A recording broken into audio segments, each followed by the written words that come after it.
Thousands of protesters have surrounded Thailand's interior ministry and forced the evacuation of 4 others in an escalating campaign to topple Prime Minister Yingluck Shinawatra's government. The demonstrators continued their defiance on Tuesday of a tough security law imposed late on Monday, after they stormed other ministries, to control rallies against Yingluck and her billionaire brother, former Premier Thaksin Shinawatra. Demonstrators targeted the tourism, transport, foreign and agriculture ministries on Tuesday, one day after swarming the finance and foreign ministries in the biggest street protests since the country's 2010 military crackdown. Officials left these government buildings. Thailand's Prime Minister appealed for an anti-mob rule as she prepared for a pivotal no-confidence vote in Parliament. Everybody must obey the law and not use mob rule to upstage the rule of law. Yingluck Shinawatra, the Prime Minister of Thailand. Protests have been fueled by claims Yingluck's government is controlled by her brother Thaksin Shinawatra. Thaksin Shinawatra was ousted in a military coup in 2006 for alleged corruption. There are some accusations that I lack independence,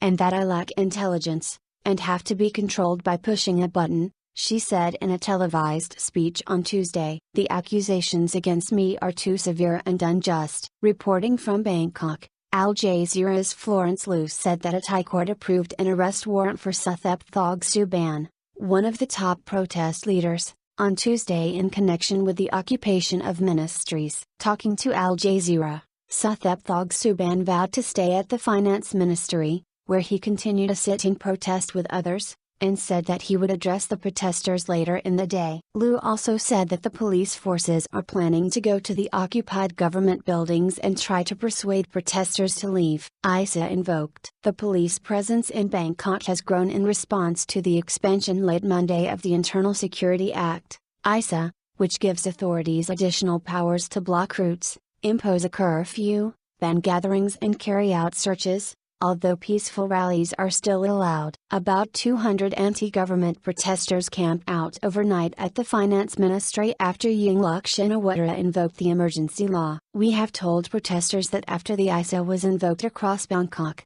they are violating the law by trespassing in ministries, said Paradorn Patnadabit, chief of the National Security Council. MPs are due to begin debating a no-confidence motion on Tuesday, which was put forward by the opposition last week as part of a barrage of legal and institutional challenges to Yingluck Shinawatra's embattled government. The recent protests were sparked by ruling party plans to introduce an amnesty that could have allowed the return from self-imposed exile of Thaksin Shinawatra, a deeply polarizing figure who remains a populist hero among the poor.